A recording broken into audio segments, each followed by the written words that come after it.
ಮಜ್ಜಿಗೆ ಕುಡಿದ ಬಾಯಿಗೆ ಕರುಣೆ ಸ್ವಲ್ಪ ತೋರುತ್ತೀಯ.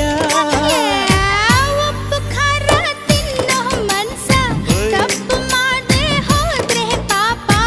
ಇಂಥ ಪೋಲಿ ಹುಡುಗಿ ಕನಸ ಕೆಡಿಸಿ ಬಿಟ್ರೆ ಅದುವೇ ಶಾಪ.